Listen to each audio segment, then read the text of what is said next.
Hello friends, welcome to Nageshwar math.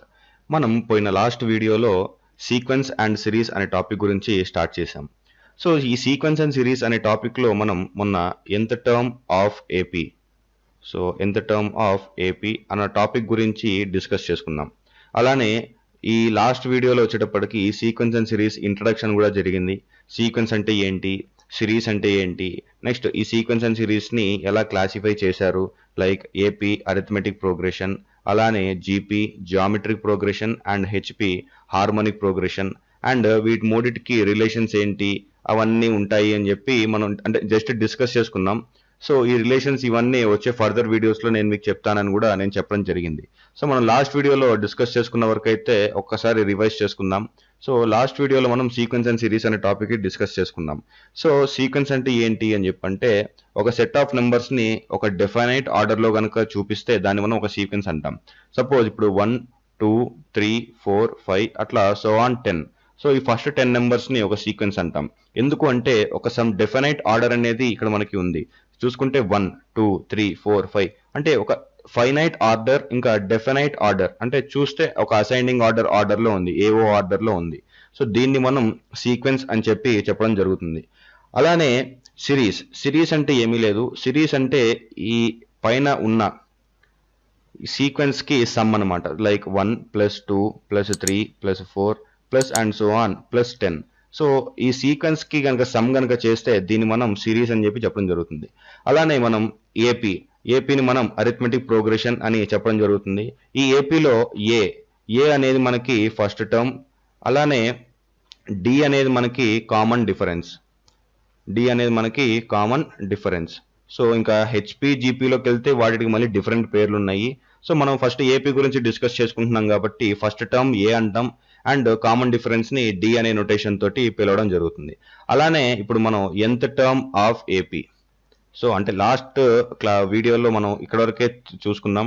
nth term of ఏపీని మనం AN కానీ టిఎన్ అని కానీ రిప్రజెంట్ చేస్తాం. దీని ఫార్ములా వచ్చేటప్పటికి a + n-1 times of D. So ఈ ఫార్ములా వర్క్ డిస్కస్ చేసుకొని దీనికి కావాల్సిన కొన్ని సమ్స్ అవి డిస్కస్ చేయడం జరిగింది. సో ఈ వీడియోలో మనం ఏం డిస్కస్ చేసుకోబోతున్నాము అని చెప్పంటే some of n terms of an AP. So ఈ యొక్క టాపిక్ గురించి మనం డిస్కస్ చేసుకోబోతున్నాం. సో ఇప్పుడు ఈ some of n terms of AP అనే టాపిక్లో మనకి ఫస్ట్ ఏంటని చెప్పంటే ఎస్ఎన్. సో దీన్ని మనం ఎస్ఎన్ అనే ఒక చిన్న పేరుతో మనం రిప్రజెంట్ చేయడం జరుగుతుంది. లైక్ n టర్మ్ ఆఫ్ ఏపీకి ఏఎన్ కామా టిఎన్ అని రెండు పేర్లు ఉన్నట్టు దీనికి అలా లేదు, ఓన్లీ సింగిల్ పేరు మాత్రమే ఉంది. దాన్ని మనం ఎస్ఎన్ అని చెప్పడం జరుగుతుంది అనమాట. So SN is equal to n/2 times of 2a + n-1 times of D. ఈ ఫార్ములా మనం ఎప్పుడు వాడాలి అని చెప్పంటే n వాల్యూ ఇచ్చినప్పుడు, ఏ వాల్యూ ఫస్ట్ టర్మ్ తెలిసినప్పుడు and common difference D value తెలిసినప్పుడు.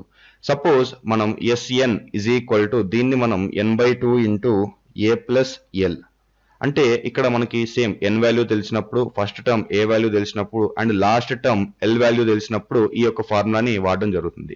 సో ఈ some of n terms of AP formulas ఈ రెండు ఇంపార్టెంట్. ఒకటి మనకి కామన్ డిఫరెన్స్ n వాల్యూ ఇంకా ఫస్ట్ టర్మ్ ఏ వాల్యూ తెలిస్తే ఈ ఫార్ములా వాడాలి. అలానే ఫస్ట్ టర్మ్, లాస్ట్ టర్మ్ ఇంకా n వాల్యూ కనుక తెలిస్తే ఈ యొక్క ఫార్ములాని మనం వాడడం జరుగుతుంది అనమాట. అట్లానే ఇప్పుడు if the sum of n terms of a sequence Sn is given by it's nth term Tn can be determined by. Suppose ఇప్పుడు ఒక సీక్వెన్స్ ఉంది, లైక్ S1 అనేది ఒక సీక్వెన్స్. ఈ సీక్వెన్స్లో మనం 1, 2, 3 ఇట్లా so on first n numbers తీసుకుందాం. అలానే సీక్వెన్స్ Sn దీన్ని కూడా మనం 1, 2, 3 అట్లా సో ఆన్ మనం n-1 దాకా తీసుకుందాం. సో ఇక్కడ ఏంటని చెప్పంటే the sum of n terms of a sequence Sn is given. అంటే మనకి Sn వాల్యూ ఇచ్చేశారు, sum to n terms of AP value మనకి ఇవ్వడం జరిగింది. Then its nth term Tn can be determined by. So మనకి Sn వాల్యూ తెలిసింది. So ఇప్పుడు మనకి ఇక్కడ ఏంటంటే ఎస్ఎన్ని n/2 × 2a + n-1 అనే × d అనే ఫార్ములాతో మనం కనుక్కున్నాం. ఇది మనం ఎస్ఎన్ కనుక్కుంటున్నాం. వాళ్ళు మనకి సపోజ్ ఎస్ఎన్ వాల్యూ ఇచ్చేసారు అనుకోండి, ఎస్ఎన్ వాల్యూ ఇచ్చి nth term of AP. So మీరు ఇక్కడ టర్మ్స్ కన్ఫ్యూజ్ అవ్వద్దు. ఎస్ఎన్ అనేది sum to n terms of an AP. ఇక్కడ nth term of an AP. So ఇక్కడ రెండు సిమిలర్ గా అనిపిస్తాయి మీకు. Sum to n terms of AP అంటే అన్నిటికీ సమ్ చేసుకుంటూ లాస్ట్ n వరకు వెళ్ళాలి. అలానే nth టర్మ్ ఆఫ్ ఏపీ అని చెప్పంటే లాస్ట్ nth టర్మ్ ని కనుక్కోవాలి. సో ఈ ఎస్ఎన్ వాల్యూ మనకి ఇచ్చారు. సో ఎస్ఎన్ వాల్యూ మనకి ఏ అనుకోండి. సో మనం nth టర్మ్ ఎట్లా కనుక్కుంటామంటే tn is equal to an is equal to sn minus sn minus 1. So ఈ యొక్క ఫార్ములాతో మనం డినోట్ చేయడం జరుగుతుంది అనమాట. ఇప్పుడు ఎస్ఎన్ వాల్యూ మనకి ఇచ్చేశారు. ఎస్ఎన్ మైనస్ 1 వాల్యూ కనుక్కోవడం అంత కష్టమేమీ కాదు. సో ఈ విధంగా మనం ఫార్ములాస్ని యూజ్ చేసుకొని సింప్లిఫైడ్ మేనర్లో సాల్వ్ చేసుకోవాలి. సో ఇప్పుడు నేను ఒక ఎగ్జాంపుల్ తీసుకుంటాను. సో ఈ యొక్క పైన చెప్పిన ఫార్ములా బేస్డ్ చేసుకొని ఈ యొక్క ఎగ్జాంపుల్ అనమాట. సో వీళ్ళు మనకి ఏమి ఇచ్చారని చెప్పంటే how many terms are to be added to make the sum SN is equal to 52 for the series -8 plus -6 plus -4 plus and so on అని చెప్పి ఇచ్చారు. సో వాళ్ళు మనకి ఎస్ఎన్ వాల్యూ ఇచ్చేశారు. అట్లానే ఒక సిరీస్ కూడా మనకి ఇవ్వడం జరిగింది. సో మనం ఎస్ఎన్ ఎలా కనుక్కుంటాం? S N is equal to n/2 into 2a plus n-1 times of D. So ఈ యొక్క ఫార్ములా బేస్ చేసుకొని మనం ఇక్కడ n వాల్యూ మనకు తెలియదు. మనల్ని ఏం కనుక్కోమంటున్నారు? n value కనుక్కోమంటున్నారు. అంటే టోటల్ ఎన్ని టర్మ్స్ మనం యాడ్ చేస్తే మనకి సమ్ 52 వస్తుంది. సో మనం n వాల్యూ కనుక్కోవాలి. సో ఇక్కడ మనకి ఏ వాల్యూ ఏంటి? ఫస్ట్ టర్మ్ వాల్యూ వచ్చేటప్పటికి మనకి -8. అలానే డి వాల్యూ వచ్చేటప్పటికి -6 ప్లస్ 8, అట్లానే -4 ప్లస్ 6. అంటే రెండింటిని కంపేర్ చేసుకోవాలి. సో 8 - 6 ఎంత మనకి 2, 6 - 4 ఎంత మనకి 2. So common difference D value వచ్చేటప్పటికి మనకి 2. సో ఇప్పుడు ఈ ఫార్ములా సబ్స్టిట్యూట్ చేసుకుంటే ఎస్ఎన్ మనకి 52 ఇచ్చేశారు. 52 is equal to n/2 times of 2a, 2 into a value మనకి -8 plus n-1 times of d value వచ్చేటప్పటికి మనకి 2. సో ఈ 2 ఇటు తీసుకెళ్తే 104 is equal to n times of 2 8 16 minus ఉంది కాబట్టి -16 ప్లస్ 2n - 2. సో ఇక్కడ 104 is equal to n into ఇక్కడ 2n మైనస్ -16 - 2 -18. సో ఇక్కడ మీరు కనుక అబ్జర్వ్ చేస్తే ఇది మనకు ఒక క్వాడ్రాటిక్ ఈక్వేషన్ ఫామ్ లో వస్తుంది. Like 104 is equal to 2n² - 18n. So ఇప్పుడు ఈ క్వాడ్రాటిక్ ఈక్వేషన్ మనం సాల్వ్ చేయాలి. ఇప్పుడు 2n² - 18n - 104 is equal to 0. So ఇక్కడ మనకి 2 ఉంది కాబట్టి 2ని మనం ఇక్కడ కామన్ తీసుకున్నాం అనుకోండి. సో మనం 2 కనుక కామన్ తీసుకుంటే n² - 9n - 52 is equal to 0. So ఇది మనకి క్వాడ్రాటిక్ ఈక్వేషన్. సో ఇప్పుడు మనం b² - 4ac మెథడ్ కనుక యూజ్ చేసాము అంటే b² మనకి 9² 81 minus 4 into a value 1 and c value వచ్చేటప్పటికి 52 -52. సో ఇప్పుడు మనం 81 minus into minus plus 52 into 4. మనం 52 ఇంటూ 4, 4 2 8, 4 5 20. సో 208. సో మనం 208కి ప్లస్ 81 యాడ్ చేస్తే 9 8 2. సో మనకి 289. సో ఇప్పుడు మనం -b plus or minus square root of b² - 4ac by 2a. ఇది మనకి ఫ్యాక్టర్స్ కనుక్కునే మెథడ్. సో ఇక్కడ n వాల్యూ అనమాట. సో ఇక్కడ ఇది రఫ్ చేసుకుందాం. సో మనకి ఇక్కడ వాల్యూ తెలిసిపోయింది కాబట్టి ఇదంతా మనకి అవసరం లేదు. So n is equal to ఇది మనకి ఫార్ములా -b. సో మనకి b వాల్యూ ఎంత? -9. -b అంటే మనకి 9 plus or minus square root of ఇది మనకి b² - 4ac వాల్యూ మనకి 289 వచ్చింది. 289 divided by 2a. A value ఎంత మనకి ఇక్కడ 1. So 2 into 1 that implies 9 plus or minus square root of 289 మనకి 17 డివైడెడ్ బై 2. సో ఇప్పుడు మీరు దీన్ని కనుక అబ్జర్వ్ చేస్తే కరెక్ట్గా 9 ప్లస్ ఆర్ మైనస్ 17. సో మనకి first root n is equal to 9 plus 17 by 2, 9 minus 17 by 2. So ఇక్కడ 17 plus 9 26 divided by 2, 9 minus 7. So మనకు వచ్చేటప్పటికి 8. సో -8/2. సో మనకి n value should not be negative. మనకి ఓన్లీ పాజిటివ్ వాల్యూసే తీసుకోవాలి. So ఇక్కడ 2 1s 2 13s. Therefore n is equal to 13. So ఈ యొక్క method use చేసుకొని మనం ఇట్లా ఎస్ఎన్ వాల్యూని ఈజీగా ఫైండ్ అవుట్ చేసుకోవచ్చు. నెక్స్ట్ ఇంకొక ఎగ్జాంపుల్ తీసుకుందాం. ఈ యొక్క sum to n terms of AP అన్న దాని మీద ఇంకొక ఎగ్జాంపుల్ తీసుకుందాం. సో వాళ్ళు మనకి ఏమి ఇచ్చారని చెప్పంటే let a1, a2, a3 so on an be the first n terms of AP. So ఇది మనకి వాళ్ళు మనకి ఇచ్చిన ఫస్ట్ మెయిన్ థింగ్. సో వాళ్ళు ఏమి ఇచ్చారని చెప్పంటే ఇక్కడ క్వశ్చన్లో if A1 plus A2 plus and so on plus AP divided by A1 plus A2 plus A3 plus and so on plus AQ is equal to P square by Q square, where P should not be equal to Q. Then find A6 divided by A12. So ఇక్కడ మీరు కనుక first observe చేస్తే A1 plus A2 plus A3 so on AP, ఇది first n terms of AP. ఎంత term ఏంటి మనకి AP, ఇక్కడ ఎంత టర్మ్ ఏంటి AQ. సో ఇక్కడ మనం first some to n terms of AP కనుక ఫార్ములా అప్లై చేస్తే n, ఇక్కడ n వాల్యూ ఎంత మనకి P, n వాల్యూ వచ్చేటప్పటికి P. So P/2 into 2A, ఏ వాల్యూ ఎంత మనకి A1. So 2A1 plus n value ఎంత మనకి P minus 1 times of D value మనకి ఇక్కడ A2 మైనస్ A1 తీసుకుంటే మనకి పెద్దగా అయిపోతాం. సో మనం D వాల్యూని D అనేది తీసుకుందాం. డివైడెడ్ బై ఇక్కడ కూడా సేమ్, ఇక్కడ n వాల్యూ Q కాబట్టి Q/2 into 2A1 plus Q minus 1 times of D is equal to P square by Q square. అంటే ఫస్ట్ ఇచ్చిన దీన్ని మనం పక్కన పెట్టేసేసి, అంటే కనుక్కోవాల్సిన పక్కన పెట్టేసి ఇచ్చిన దాంట్లోనే మనం ఫస్ట్ సమ్ చేసుకోవాలి. దట్ ఇంప్లైస్ ఇక్కడ 2 క్యాన్సిల్, ఇక్కడ P ఇక్కడ P ఇక్కడ Q క్యాన్సిల్ అయిపోతుంది. సో ఇక్కడ ఈ ఈక్వేషన్ని నేను 2తో కనుక డివైడ్ చేశాను అని చెప్పంటే A1 plus P minus 1/2 times of D whole divided by A1 plus Q minus 1 times of 2 into D is equal to P/Q. So ఇది మనకి వచ్చిన వాల్యూ. సో ఈ యొక్క వాల్యూని మనం ఫస్ట్ ఈక్వేషన్ అని చెప్పి చెప్పుకుందాం. ఇది మనకి ఫస్ట్ ఈక్వేషన్ నెంబర్ 1. సో మనల్ని వాళ్ళు ఏం కనుక్కోమన్నారు అని చెప్పంటే A6/A12.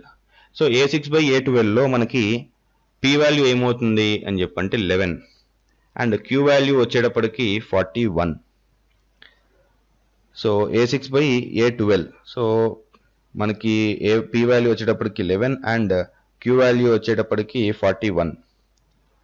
సో ఇక్కడ మీరు కనుక చూసుకుంటే A6/A12 వచ్చేటప్పటికి 11/41. సో ఇట్లా సింపుల్గా మనం చిన్నగా సమ్స్ చేసుకుంటా వెళ్ళిపోవచ్చు అనమాట. సో ఇక్కడ A6 మనం ఎలా కనుక్కున్నాము అని చెప్పంటే A plus n minus 1 times of D, అట్లా ఏ వాల్యూ P వాల్యూ అట్లా మనం వెరిఫై చేసుకుంటూ వచ్చామన్నమాట. So A plus n minus 1 times of D, ఇట్లా ఫార్ములాస్ మనం యూజ్ చేసుకొని రెండింటిని ఈక్వేట్ చేసుకొని కనుక చేసుకున్నాము అని చెప్పంటే మనకి లాస్ట్ ఎండింగ్ వాల్యూ ఇట్లా వస్తుంది అనమాట. So therefore A6/A12 is equal to 11/41. So ఇట్లా సింపుల్గా మనం సమ్స్ని సాల్వ్ చేసుకోవచ్చు. సో మన నెక్స్ట్ టాపిక్ వచ్చేటప్పటికి లాస్ట్ టాపిక్ ఈ వీడియోకి, ఎందుకంటే AP అనేది చిన్న టాపిక్ కాదు, చాలా పెద్ద టాపిక్. సో ఈ టాపిక్లో last properties of AP. So properties of arithmetic progression. So arithmetic progression first property వచ్చేటప్పటికి, suppose if A, B and C are first 3 terms in an AP, then 2B is equal to A plus C. 2B is equal to A plus C. ఇది మనకి first value అనమాట. అంటే first important property 2B is equal to A plus C. ఈ property మనకి ఎంత important అని చెప్పంటే, మనకి ఏపీకి జీపీకి రిలేషన్స్ ఇస్తారు.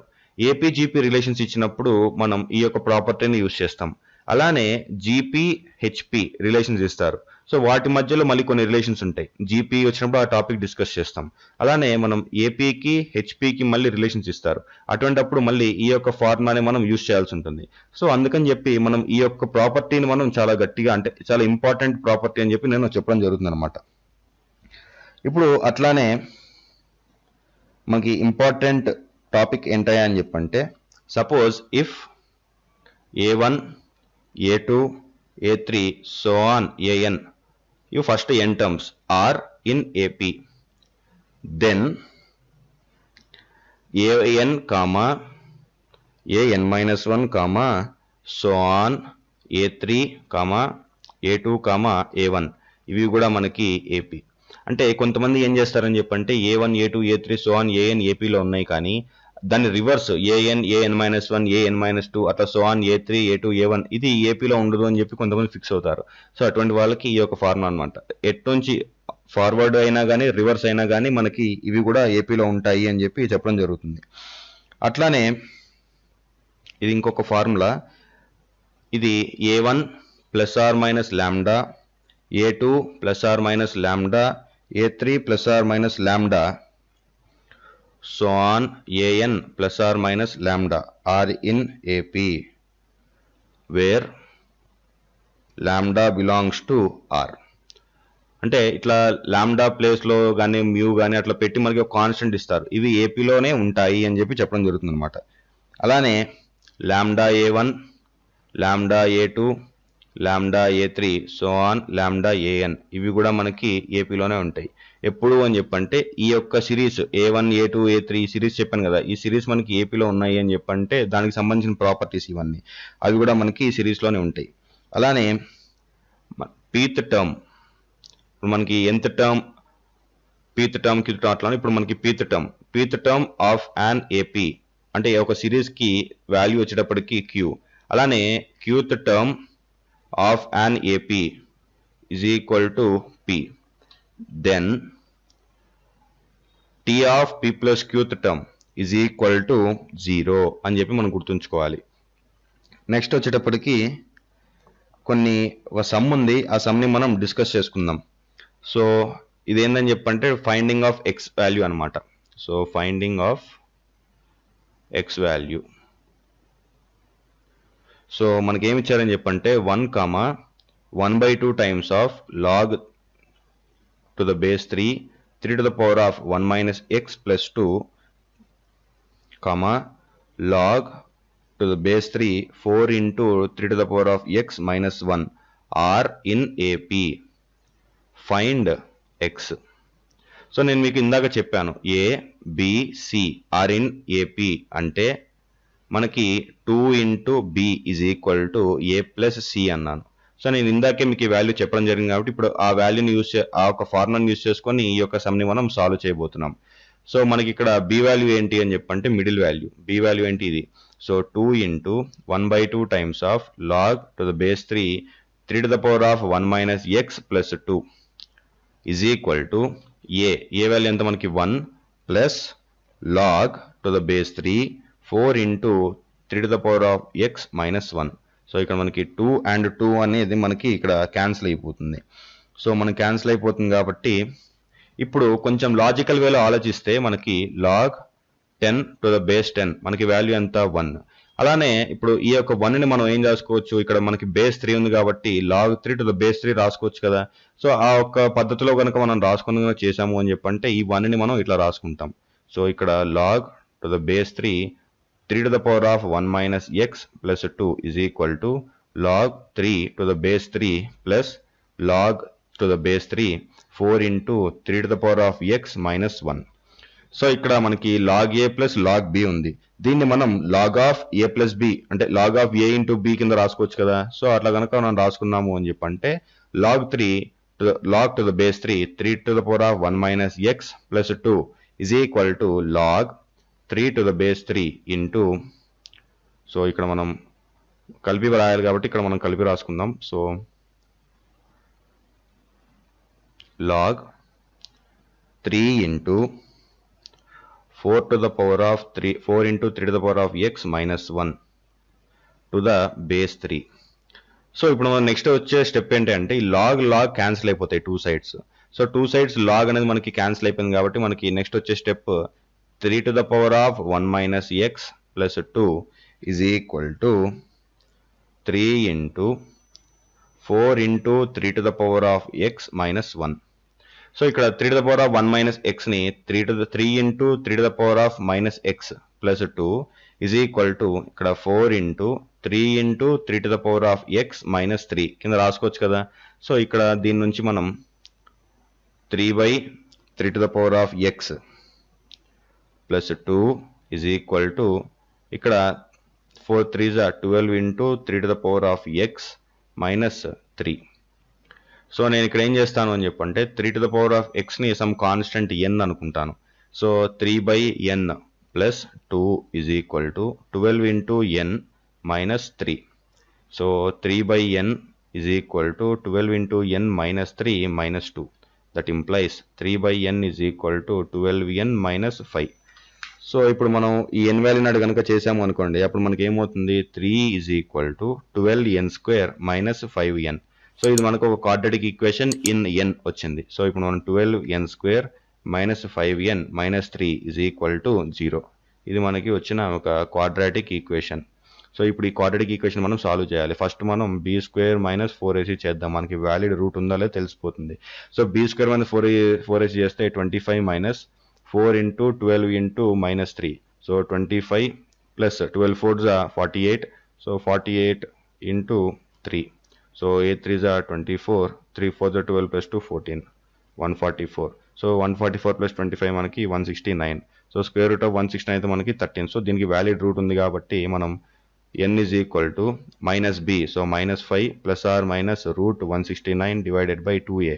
2 into 12. That implies minus 5 plus or minus 13 divided by 12 2s are మనకి 12 2s are 24. That is equal to minus 5 plus 13 by 24. Minus 5 plus 13 by 24 comma minus 5 minus 13 by 24. So మనం positive వాల్యూస్ని తీసుకుంటాం కాబట్టి మనం ఇక్కడ 13 minus 5 మనకి 8 by 24. So 8 by 24 చేస్తే 8 1s are 8 3s are. అట్లానే ఇక్కడ మైనస్ 15, ఇక్కడ మైనస్ 18 by 24. సో 18 and 24 మనకి 6 టేబుల్ పోతుంది. 6 3s are 18 and 6 4s are 24. So ఇక్కడ మనకి ఇలా వచ్చింది కాబట్టి మనం ఇక్కడ ఏం చేస్తామని చెప్పంటే మైనస్ 5 ప్లస్ 13. సో ఇదంతా కరెక్ట్గానే వచ్చింది. సో ఇక్కడ చిన్న స్టెప్ ఏమైనా రాంగ్ చేసామేమో అనిపిస్తుంది. సో ఇక్కడ అంతా కరెక్ట్గానే ఉంది. So no problem. సో మనకి ఆన్సర్ వచ్చేటప్పటికి 1/4. So n is equal to 1/3. So ఇక్కడ n is equal to 1/3 మనం n వాల్యూ ఏం తీసుకున్నాం, 3 to the power of x ని మనం n వాల్యూ తీసుకుందాం. So 3 to the power of x is equal to 1/3. So మనకి ఏం కనుక్కోవాలి, x వాల్యూ కనుక్కోవాలి. So apply logarithm on both sides. So log 3 to the power of x is equal to log 1/3. So log 1/3. So log 1/3 ని మనం ఏం చేస్తాం అని చెప్పంటే, అంటే log 1/3 to the base 3 రాసుకున్నాం అనుకోండి. ఇక్కడ x into log 3 to the base 3 is equal to log 3 ఇక్కడ log 1 minus log 3 to the base 3. So ఇప్పుడు మనకి వచ్చే నెక్స్ట్ స్టెప్ ఏంటి అని చెప్పంటే, ఇది మొత్తం క్యాన్సిల్ అయిపోతుంది, 1 అయిపోతుంది. x is equal to log 1 0 minus 1. So x is equal to మనకి -1 వస్తుంది అనమాట. సో ఈ విధంగా మనం ఇట్లా చిన్న చిన్న వాల్యూ ఇక్కడ చూడండి, ఇప్పుడు 2b is equal to a plus c అన్న దాన్ని మనం యూజ్ చేసుకొని చేసాం. సో ఈ విధంగా మనకి ప్రాపర్టీస్ అవన్నీ కూడా యూజ్ అయిపోతుంది. ఓకే ఫ్రెండ్స్, ఈ వీడియో కనుక మీకు నచ్చినట్టయితే లైక్, షేర్ ఇంకా కమెంట్ చేయండి. మరిన్ని ఇంట్రెస్టింగ్ వీడియోస్ కోసం ఛానల్ని సబ్స్క్రైబ్ చేసుకోవడం మర్చిపోకండి.